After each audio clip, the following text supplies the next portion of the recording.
परभणी महापौर बोलतोय सय्यद. हां सर, नमस्कार सर, बोला. कुठे आहे आपण सध्या? तर जेवायसाठी आलो सर. हॉस्पिटल में आपका ध्यान है कि नहीं इधर? सर आहे ना सर, तिथं सर मी एकटाच स्टाफ आहे सर सध्या. मी बरं. एकटाच डॉक्टर आहे, बाकी स्टाफ नाही. स्टाफचं काही नाही विचारतो, साफसफाईवर लक्ष आहे का आपला?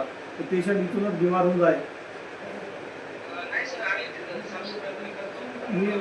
मी तर आलो, तुमच्या डेस्कवर जास्त धूळ तुम्हाला तुमच्या डेस्कवरच भेटते. ते डेस्कच साफ नाही तुमचं. नाही सर, रेग्युलर करायला होतं सर साफसफाई. हां. आता हे आपला प्रेमाची विजिट होती, तर आम्हाला मी तुम्हाला काय सांगत नाही. अच्छा. हां, शिस्तता बाळगा हो सर, हो सर. और पूरी डिसिप्लिन में हॉस्पिटल नीट एंड क्लीन होना चाहिए, उसको मेंटेन करना चाहिए आपने. हो सर, हो सर. हाँ, हो सर, हो सर. और जो भी आपको कमी है अगर मेडिसिन की, वो आप मुझे बोलिए, मैं आपको सारी चीज़ें अवेलेबल करवा के देता हूँ.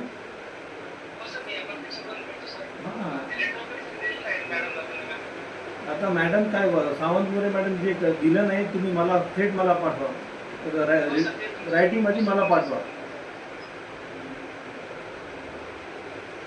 और टाइम पे आते रहिए और टाइम पे जाते रहिए. हो सर, हो सर. हाँ, इसका ध्यान रखना चाहिए. तर स्टाफ पण अवेलेबल नाही सर, ते पण तुमच्याकडे. तर माझ्यासमोर 4% दिसायचं आहे बाबा, स्टाफ नर्स. तुम्ही अप्लिकेशन केली का त्याकरिता की अवेलेबल नाही म्हणून? कोणाला दिली ते? हो सर. मॅडमला दिलेली आहे सर, त्यांनी आता कालच लेटर दिली सर, दुसरा स्टाफ त्यांनी अवेलेबल करून दिला. आता मंडेपासून येईल नाही. बरं, आतापर्यंत तसं चाललंय. आता पण सर 1 महिना झाला ते डिलिव्हरीवर गेले सर आपले स्टाफ. आता 1 महिन्यापासून मी एकटाच सांभाळतो. पुन्हा आता ते येणार, सोमवारपासून येईल सर. बरं, हो सर. ठीक आहे.